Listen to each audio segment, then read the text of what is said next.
I never thought my family could humiliate me in such a brutal way. On Easter morning, I had set a table meant for celebration, with every detail perfect, every plate prepared with care. Yet, when the moment came, I was left sitting in silence, surrounded by untouched food, abandoned by the very people I trusted most. My name is Elias, and for years I have been the one in my family who tries to keep everyone together. I believed that loyalty was what mattered most, that if I put love and effort into my family, they would return it. I was wrong. Let me tell you who these people are, because this betrayal cuts deeper when you understand the bonds we shared. My mother, Grace, is the woman who raised me with kindness and taught me that family is sacred. My father, Walter, is stern, but always preached honor and responsibility. My brother, Adrian, is the golden child, the one who always seemed to shine a little brighter in their eyes. My sister, Lydia, has always been protective of me, the one I could lean on when times were rough. My son, Caleb, admires me more than anyone else in the world, and my daughter, Ava, carries the gentlest heart you can imagine. Then there's Grandpa Henry, the man who gave me my sense of loyalty, who told me stories about family bonds that should never be broken. On that Easter Sunday, every single one of them chose to walk away from me. While I sat in my dining room waiting, believing we would share laughter and prayer over a meal I had poured my soul into, they were all gathered at Adrian's house. My table was full of food. Their chairs were empty. My hands shook as I tried to eat alone, the humiliation clawing at me with every bite. But as painful as that betrayal was, nothing could have prepared me for the knock at my door. It wasn't my family returning, it was my lawyer, carrying a folder that would expose a truth darker than I ever imagined. The morning of Easter Sunday began like a dream. Sunlight poured through the kitchen windows, landing in golden patches across the counters where I had spent hours preparing food. I wanted the day to be perfect, not for me, but for everyone I loved. For weeks, I had been planning the brunch, writing lists, and imagining the way laughter would fill the house. I believed this gathering would be a moment we would all look back on as a reminder of what family truly meant. I started with the centerpiece. A vase of fresh tulips stood tall in the middle of the table, their pink and yellow petals opening like a promise of spring. Around them, I placed fine china, the kind my mother, Grace, always admired when she visited. I polished the silverware until it gleamed. Linen napkins were folded with precision. Every detail was chosen with care because I wanted my family to feel honored, cherished, and celebrated. The menu was ambitious, but I was determined. The ham roasted in the oven until its glaze shimmered under the heat. I made deviled eggs the way my sister Lydia loved, sprinkled with just enough paprika to give them color. I prepared roasted carrots with honey, knowing my father, Walter, liked simple dishes with strong flavors.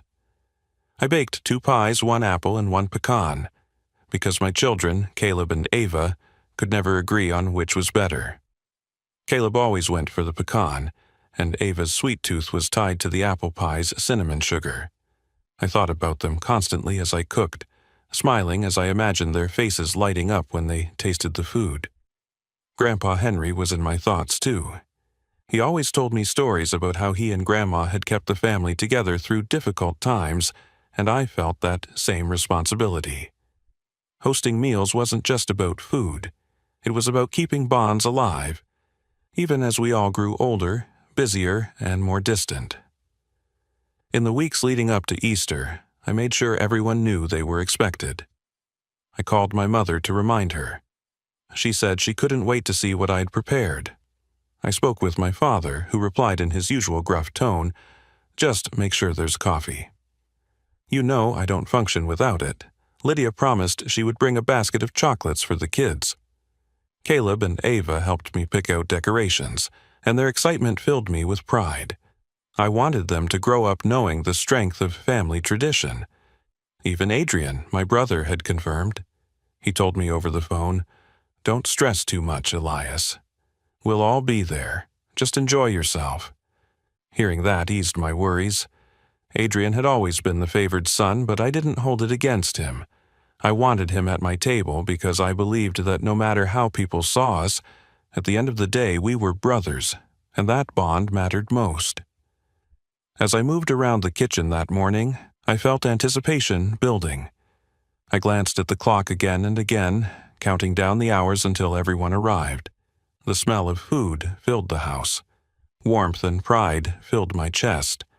I set out glasses for mimosas, chilled the champagne, and arranged the fruit tray in a perfect circle of colors. I paused at the doorway to take it all in. The table looked beautiful. The food looked flawless. For a moment, I imagined the sound of my family walking through the door, removing their coats, greeting each other, hugging me. I imagined Caleb and Ava laughing with their cousins, Lydia teasing me about fussing over details, and my parents sitting together at the head of the table, smiling as though nothing in the world mattered more than this meal. I held on to that vision because it was what I wanted more than anything. There was something about this Easter that felt important. Maybe it was because we hadn't all been together since Christmas, and even then it had been rushed and chaotic. Maybe it was because I could feel my parents aging, their voices slower, their steps less steady. Or maybe it was simply because I had been longing for unity, craving the comfort of belonging. Whatever the reason, I poured my entire heart into creating this brunch. As the clock moved closer to noon, I dressed in my best shirt and tie. Caleb wore the sweater I had bought him for school, and Ava twirled in her yellow dress, her hair tied with a ribbon.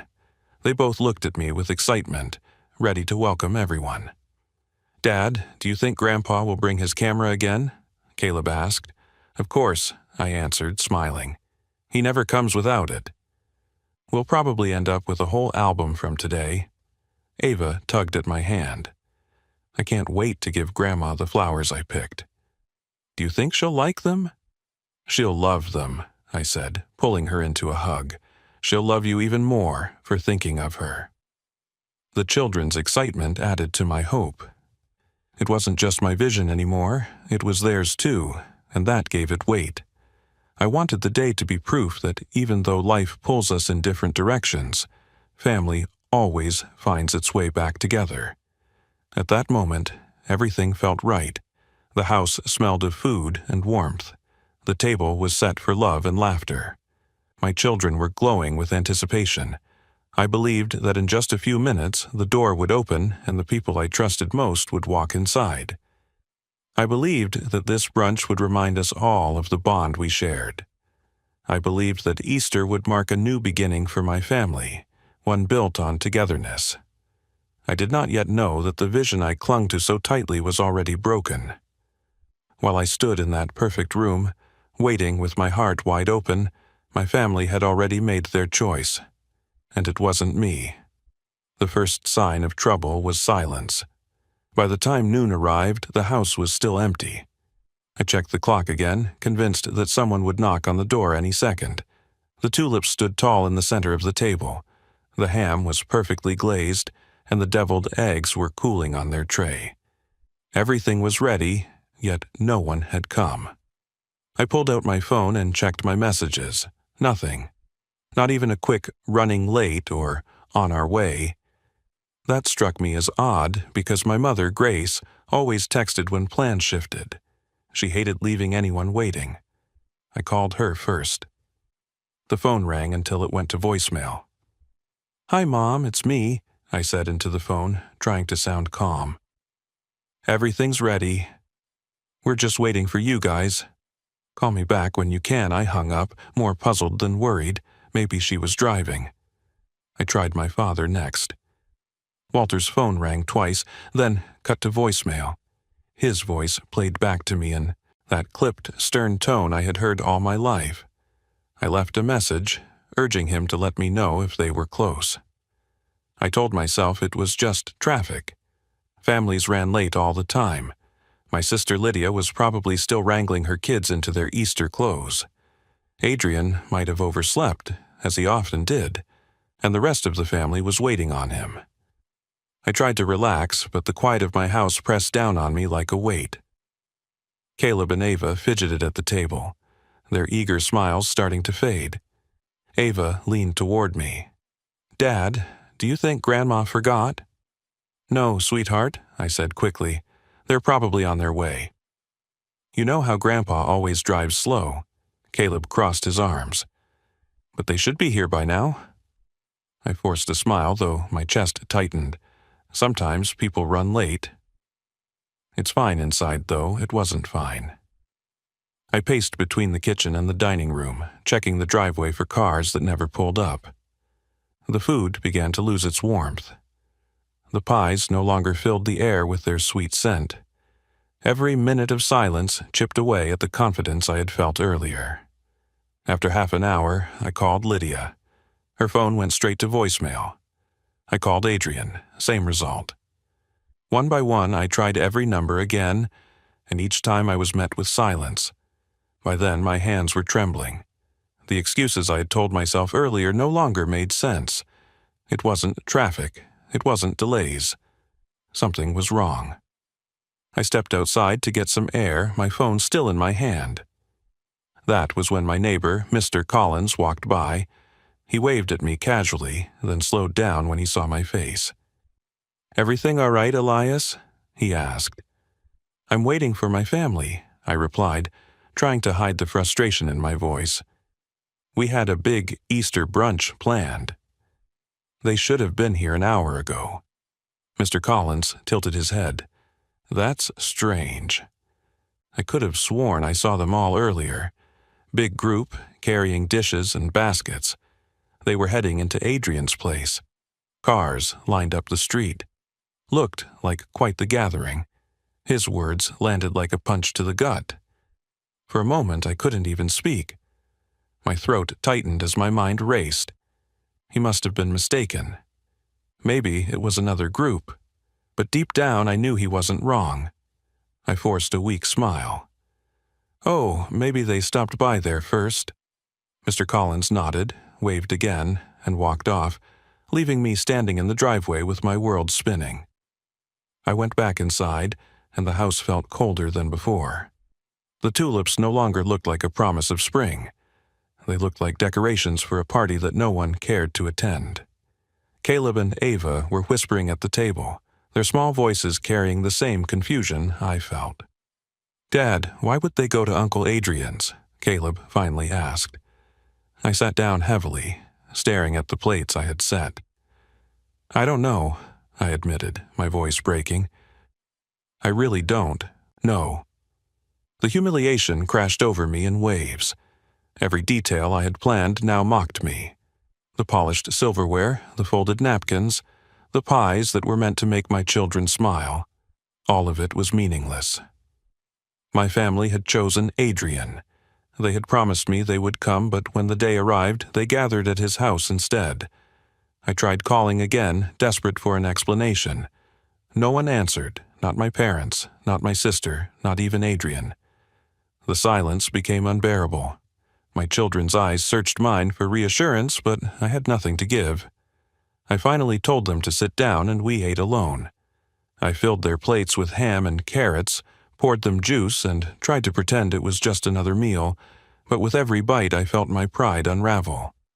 The food that I had prepared with love tasted bitter in my mouth.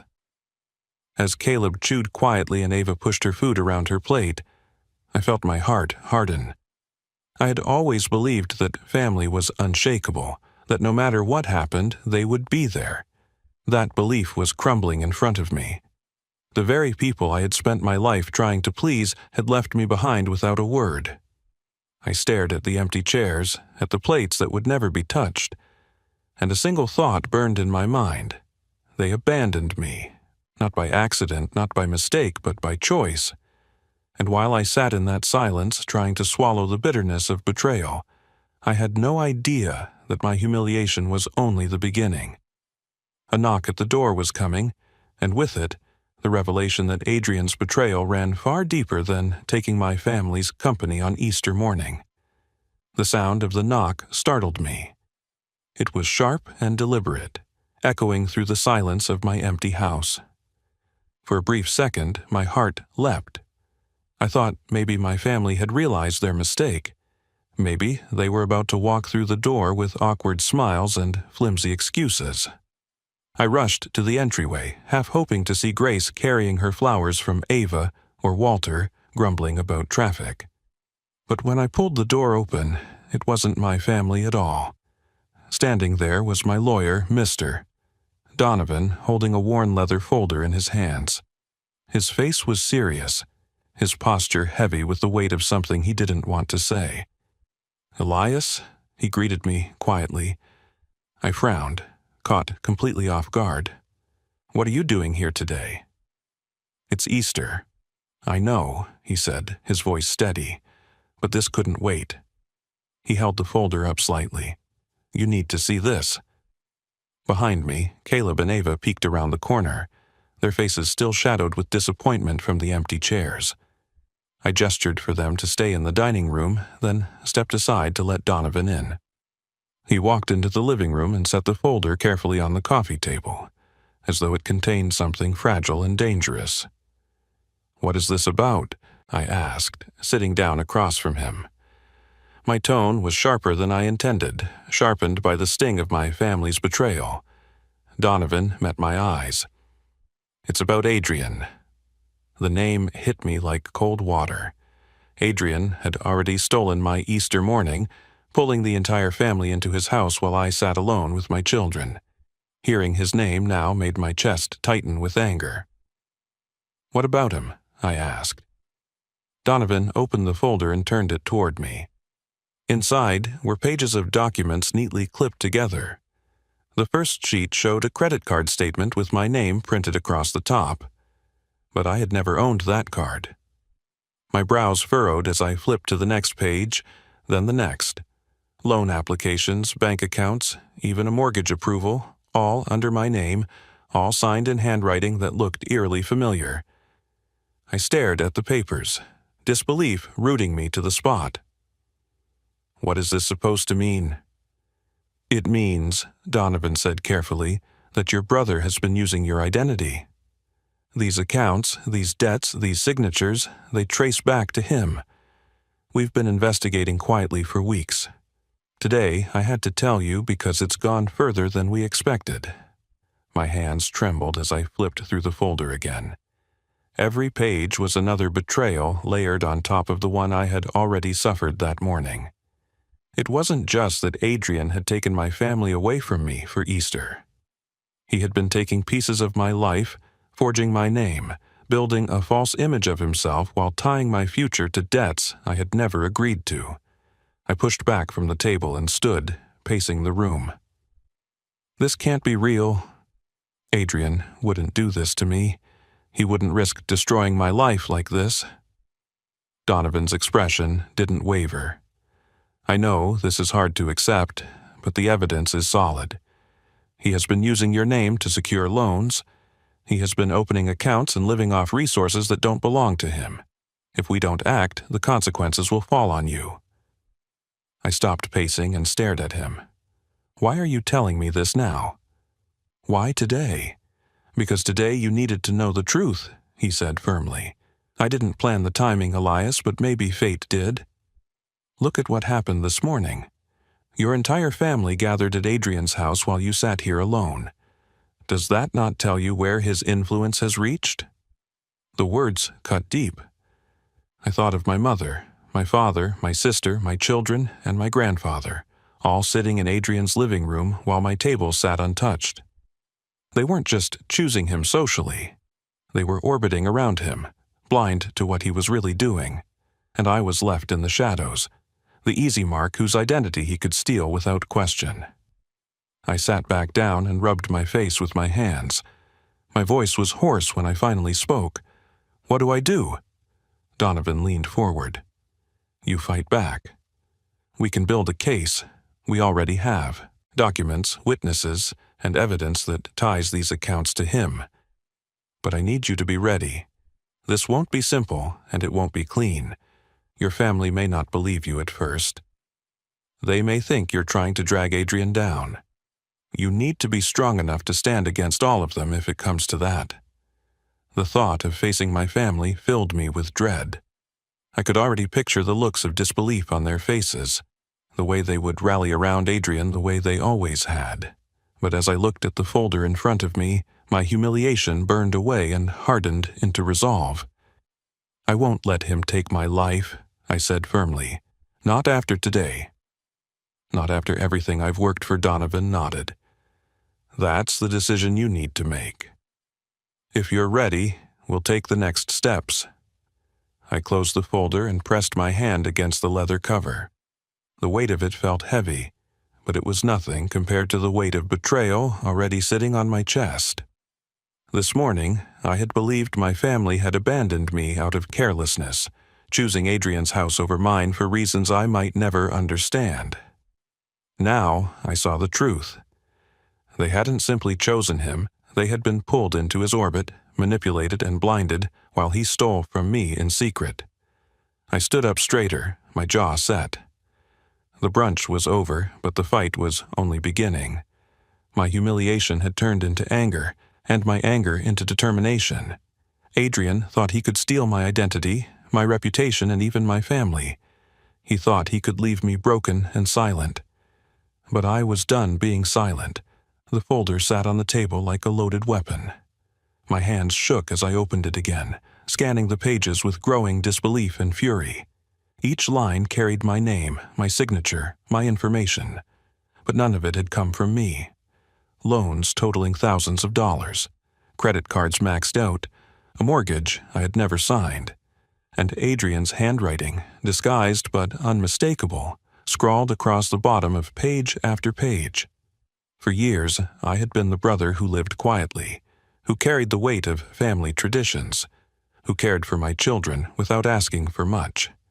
Adrian had been the one who soaked up the spotlight, who always had something bigger, flashier, more impressive to show. Now I saw the truth. He wasn't building a life out of success. He was building it out of my name. The rage inside me burned hot, but beneath it was something colder, fear. If I had not seen these documents today, my life could have been destroyed in silence, my credit ruined, my reputation shattered, my children forced to carry the burden of debts that were never mine. The thought twisted my stomach. I clenched my fists and turned to Donovan. "How long has this been happening?" "Nearly a year," he replied, his voice calm but firm.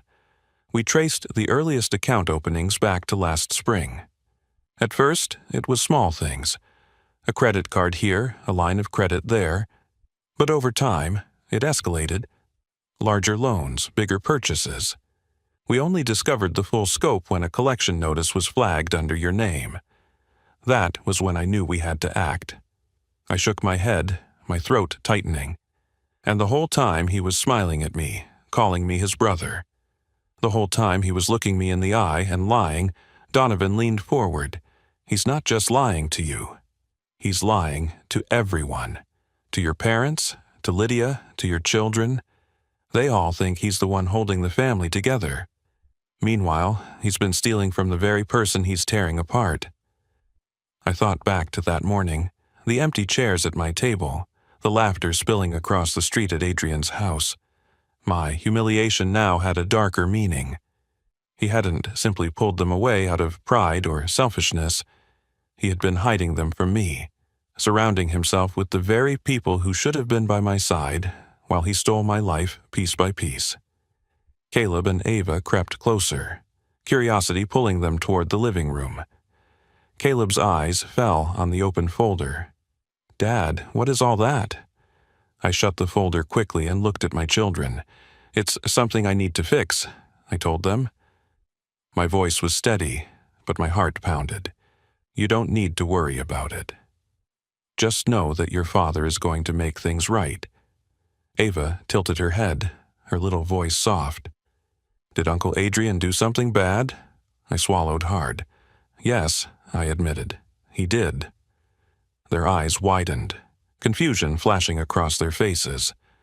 To them, Adrian was the fun uncle, the one who always brought big gifts and stories that made them laugh. Telling them the truth was a cruelty I never wanted to inflict, but I could not shield them forever. They deserved honesty, even if it hurt. I sent them upstairs to play, then turned back to Donovan. "What do I need to do?" He placed a steady hand on the folder. "First, we gather more evidence. We'll get statements from the banks, confirm the signatures, and tie the accounts directly back to Adrian. Once we have everything, we'll confront him legally, but you need to prepare yourself, Elias. Your family may not take your side right away. They'll believe him because he's always been their golden child. You'll be painted as the bitter brother, the one trying to tear him down. Are you ready for that?" The words stung because I knew they were true. My parents had always favored Adrian. My father admired his confidence. My mother doted on his charm. Even Lydia, who had defended me in the past, often gave Adrian the benefit of the doubt. If I accused him without proof, they would turn on me. I could already hear Walter's booming voice, "Stop trying to drag your brother's name through the mud." I could see Grace's eyes filling with tears, whispering, "Why would you do this, Elias? Why would you attack your own family?" But none of that mattered anymore. The evidence was in my hands. I could not stay silent. Silence would mean letting Adrian strip away everything I had built, everything my children depended on. I straightened my shoulders and met Donovan's gaze. "I'm ready. Whatever it takes, I'll fight him. He can have their attention, he can have their praise, but he will not have my life." Donovan nodded, his expression firm. That's the resolve I needed to see. "We'll move forward." At that moment, the humiliation I had felt earlier transformed into something sharper. The empty chairs at my table no longer symbolized my weakness. They symbolized the cost of blindness, the cost of trusting someone who had been cutting me down in silence. I walked back into the dining room and looked at the table one more time. The tulips were beginning to wilt. The food had gone cold. The plates sat untouched, waiting for people who had chosen to abandon me. But I no longer saw them as reminders of failure. I saw them as the last meal of the man I used to be. The man who stayed quiet, who accepted scraps of affection while his brother stole everything. That version of me was gone. In his place stood a man ready to fight, a man ready to reclaim his name, his dignity, and his future. I closed the folder with finality. Adrian had taken enough from me. Now it was my turn to take everything back. In the weeks after Easter, my life became a battlefield. What had begun as humiliation over an empty dining room turned into a war for my name, my dignity, and my future. The folder, Mr. Donovan, placed on my table, was no longer just a collection of documents. It was the proof that my brother had taken more from me than I ever imagined. I filed reports. I signed statements. I sat across from bank officers and investigators who raised their brows at the forged signatures and said things like, "It's clear someone's been impersonating you." Each word was another confirmation that Adrian had used me as his shield. He had lived his life boldly because he was hiding behind my identity. When I confronted my parents with the evidence, the room filled with disbelief. Grace clutched the papers with trembling hands, shaking her head again and again. "No," she whispered, her voice breaking. "Not Adrian. He would never do this." Walter's face turned red, his jaw tight. "You expect us to believe that your brother, our son, would commit crimes against you?" "This is madness, Elias." Their denial cut deeper than I expected. After everything I had endured, I had thought the truth would open their eyes. Instead, it only made them retreat further into their faith in Adrian. He had been their pride for too long. They could not accept that the son they adored was capable of betrayal. Lydia stood in the corner, silent, her eyes darting between me and the papers. I could see the conflict in her face. She wanted to believe me, but she also wanted to cling to the brother she thought she knew. She finally spoke, her voice quiet. "If this is real, then Adrian is not who we thought he was. But if it isn't—" She didn't finish her sentence, but the implication was clear. It was my children who gave me strength in that moment. Caleb looked at me with wide, steady eyes, and Ava gripped my hand tightly. They didn't care about Adrian's charm or the image he projected. They believed me because they had seen the truth on Easter morning. They had sat beside me at the empty table, waiting for people who never came. They had seen the way the folder shook in my hands. For them, there was no doubt. Dad wouldn't lie, Caleb said firmly, his voice carrying more conviction than I had ever heard. Uncle Adrian is the liar. Hearing those words from my son gave me a sense of clarity I had been missing. My children were watching me. They were learning from how I handled this betrayal. If I crumbled, they would remember a father who was broken by deceit. If I stood tall, they would remember a father who fought back with dignity. So I fought. The legal process was long and exhausting. Adrian denied everything at first. He called me jealous, bitter, and desperate. He said I was inventing lies to ruin him. He charmed my parents into believing his every word. For a while, I felt like I was shouting into a storm that drowned out my voice. But Donovan kept pushing, and the evidence kept stacking up. Signatures were matched, transactions were traced. Witnesses came forward who had seen Adrian using my name. Slowly, the walls he had built around himself began to crumble. The day he was finally exposed was not the triumphant victory I thought it would be. Instead, it felt heavy and somber. Adrian sat across from me in that courtroom, his eyes full of defiance, but beneath it I saw fear. When the judge declared the evidence undeniable, I felt no joy, only sorrow. This was my brother.